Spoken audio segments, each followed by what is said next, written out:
Hi friends, welcome back to my channel. And today I won't be discussing any environmental job vacancy, rather I would be discussing a few questions on NetJRF in environmental science. So I have myself cleared NetJRF. So this way I would be helping you to clear it. Okay, I would be telling you small tricks that you can apply. Okay, so today I'll just um, do a numerical on noise. See, in every question paper you will see that there कि मतलब question आपको noise पे मिलेगा ही मिलेगा. And questions अगर आपने, because noise एक ऐसा पार्ट है जिसको यूजुअली वी निगलेक्ट कि यार नॉइज पोल्यूशन ही तो है. नॉइज पोल्यूशन में क्या ही पूछ लेंगे वो हमसे. रेंज पूछ लेंगे कि यहाँ पे कितनी कितनी नॉइज़ अलाउड है, कितने डेसिबल अलाउड है, यही पूछ लेंगे. इससे ज़्यादा क्या पूछेंगे नॉइज़ पे. But sometimes what happens is कि इसको हम इतना इग्नोर कर देते हैं कि we never look on the numerical part of noise. और इसके न्यूमेरिकल्स इतने ईजी हैं अगर हम देखें. मतलब if you know the trick then it is easy.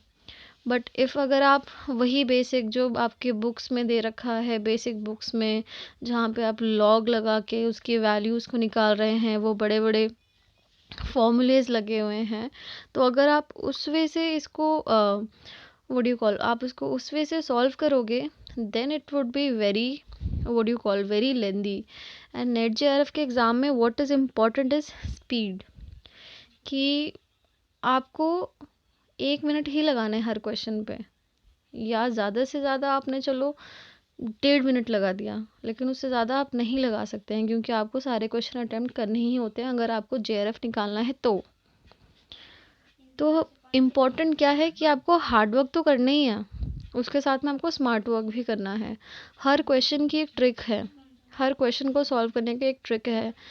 ज़रूरी नहीं कि आप बेसिक तरीके से ही उसको सॉल्व करें. द बेसिक तरीका विल ऑलवेज बी लेंदी और वो आपको हमेशा कंफ्यूज करेगा. तो बेटर इज़ कि आप हमेशा उसकी ट्रिक्स को जानें. और नॉइज़ में आपको ऐसे सारे क्वेश्चंस मिलेंगे जिसमें एक स्टैंडर्ड टेबल है. अगर आपको वो स्टैंडर्ड टेबल याद हो गया तो आपका क्वेश्चन ईजिली सॉल्व हो जाएगा. आपको 1 नंबर 2 नंबर जितने मार्क्स का भी ये क्वेश्चन आता है आपको वो मिल जाएंगे. और नॉइज़ पे आपको हर एग्ज़ाम में ही आप देखोगे, हर एग्ज़ाम में आपको इसके क्वेश्चंस मिलेंगे. तो आज इस वीडियो में I will be discussing just a small and a very easy question. ठीक है, ऑन नॉइज़. ये बहुत इजी क्वेश्चन है, इसकी ट्रिक भी बहुत इजी है और इसका टेबल भी उतना लेंथी, इतना बड़ा नहीं है कि आप उसको मेमोराइज ना कर पाओ. The main thing of this numerical is कि आपको वो टेबल याद करना है और उससे ज़्यादा कुछ नहीं करना. अगर आपको वो टेबल याद हो गया तो आपको आपका क्वेश्चन करेक्ट हो जाएगा. तो चलिए हम क्वेश्चन देखते हैं. See, our question is a machine emits 90 decibel noise while the other machine emits 80 decibel. What will be the total noise emitted by both the machines? So let me just write and then tell you कि how do we solve it. Okay, तो पहला क्या हो गया, 90 decibel है हमारा पहला. Sorry, पहला कितना है 90. ओके, उसके बाद वाला कितना है हमारा, कितना था, it was sorry it was 80. So what we will do, we will just simply minus both of these. 90 minus 80, our answer is 10. Okay, अब इसके नीचे एक स्टैंडर्ड टेबल आएगा. अब आपको क्या देखना है यहाँ पे कि हमारा आंसर कितना है 10. ठीक है, अब इसको हम अपने एक नीचे मैंने स्टैंडर्ड टेबल लगा रखा है. यहाँ पे आप देख रहे हैं ये हमें डेसिबल की वैल्यूज़ दे रखी हैं. हमने माइनस करा था तो हमारा आंसर कितना आया था, हमारा आया था 10. हमारा कितना आंसर था 10,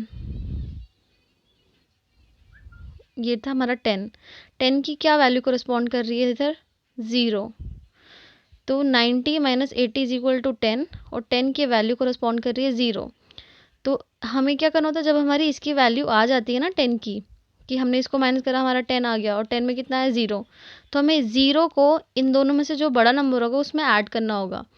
तो 90 और 80, इन दोनों में से बड़ा नंबर कौन सा हुआ हमारा 90, तो 90 plus 0 which is equal to 90। तो फर्स्ट क्वेश्चन का जो हमारा आंसर होगा वो कितना होगा, वो होगा हमारा 90 डेसिबल। ओके, हमारा कितना आएगा 90 डेसिबल, इसका आएगा हमारा आंसर। सी वेरी बहुत सिंपल तरीका है इसका। एक बार फिर से मैं इसको सॉल्व कर देती हूँ कि ओके, पहला कितना नॉइज एमिट कर रहा था, पहला जो कर रहा था वो था हमारा 90, दूसरी मशीन कितना एमिट कर रही थी नॉइज़ 80। इन दोनों को हमने क्या करा माइनस, आ गया हमारा 10। 10 को जब हमने उस टेबल में देखा तो हमारी वैल्यू कितनी थी 0। तो हमें इन दोनों में से बड़ा नंबर कौन सा है 90 और 80 में से 90, तो 90 में हम 0 प्लस कर देंगे। ओके, आंसर कितना आएगा 90। तो इसका हमारा आंसर है 90 डेसिबल। आपको इसमें सिंपली जो टेबल दे रखी है मैंने नीचे, आपको सिर्फ वो लर्न करनी है, ठीक है। और एक चीज़ याद रखनी है कि आपको जैसे ही क्वेश्चन मिला आप क्या करोगे, दोनों नॉइज़ेस को सब्ट्रैक्ट कर दोगे, उसका जो आंसर आएगा उसको आप टेबल में देखोगे, उसकी कोरस्पॉन्डिंग वैल्यू को हायर वैल्यू में ऐड कर देना है, बस यही सिंपल सी चीज़ आपको करनी है और कुछ नहीं करना है इसमें, ये हो जाएगा आपका सॉल्व। ऐसे ही हम दूसरा क्वेश्चन देखते हैं। तो इसमें क्या है, 2 machines emit 95 dB noise each, ठीक है, 2 हैं और दोनों कितना एमिट कर रही हैं 95 और दूसरी भी कितना कर रही है 95, तो 95 माइनस 95 इज इक्वल टू 0। अब हम अपने टेबल में देखते हैं कि 0 की कोरस्पॉन्डिंग वैल्यू कितनी है, हमारा कितना आया था 0, 0 की कोरस्पॉन्डिंग वैल्यू है 3, ठीक है, 0 की कोरस्पॉन्डिंग वैल्यू कितनी है हमारी 3।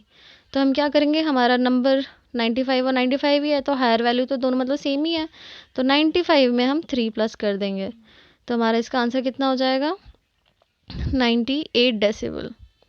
ओके, तो आपको यही ट्रिक लगानी है हर क्वेश्चन को सॉल्व करने के लिए कि आपको 2 वैल्यूज़ मिली, आपने दोनों वैल्यूज़ को सब्ट्रैक्ट कर दिया, आपका जो आंसर आया आपने हमारे इस रेफरेंस टेबल में से देखनी है कि हमें कौन सी वैल्यू ऐड करनी है। अगर आपका जो सब्ट्रैक्ट वाला आंसर आ रहा है वो अगर 4.1 से 6 के बीच में है तो आप 1 ऐड करेंगे, और किस में ऐड करेंगे, हमारे हायर वैल्यू में, ठीक है। तो ऐसे करके आप ये बहुत इजीली ऐसे क्वेश्चन सॉल्व कर सकते हैं और अपने मार्क्स और पहली चीज़ ये कि अगर आप शॉर्ट ट्रिक लगा के क्वेश्चन को सॉल्व करें तो बहुत जल्दी ये आपसे सॉल्व हो जाएगा। अगर इसी को आप यही क्वेश्चन देख लीजिए, ये आपने पढ़ा, अगर आपको ट्रिक पता होगी तो आप सबसे पहले क्या करोगे, आप सोचने में अपना टाइम वेस्ट नहीं करोगे या ये वो नहीं करोगे, आपके पास 2 नंबर मिलेंगे आप उसको सीधा माइनस करोगे, आप अपने दिमाग में मेमोराइज करोगे वो टेबल, उसमें जो आपको वैल्यू इसकी कोरस्पॉन्डिंग लगेगी आप बड़े नंबर में ऐड करके हो जाएगा आपका ये 1 मिनट के अंदर। अगर आपको वो टेबल याद रहेगा, अगर आपको ये टेबल याद रहेगा, एकदम मेमोराइज कर लेना है, आपको रट लेना है ये टेबल, आपको बाकी चीज़ें नहीं रटनी है, आपको ये टेबल रटना है। अगर आप ये टेबल रट लोगे तो आप अराउंड 30 या 40 सेकेंड्स के अंदर ही इस क्वेश्चन को सॉल्व कर लोगे, ठीक है। तो दैट्स ऑल फॉर टुडे, और ऐसे ही धीरे धीरे मैं और हर टॉपिक पे न्यूमेरिकल्स और भी लाती रहूँगी so that I can help you in your net JRF journey. और नॉइज़ पे अभी और भी बहुत सारे न्यूमेरिकल्स आएंगे, this is just the start, so stay tuned and please like and share the video and subscribe my channel. Thank you.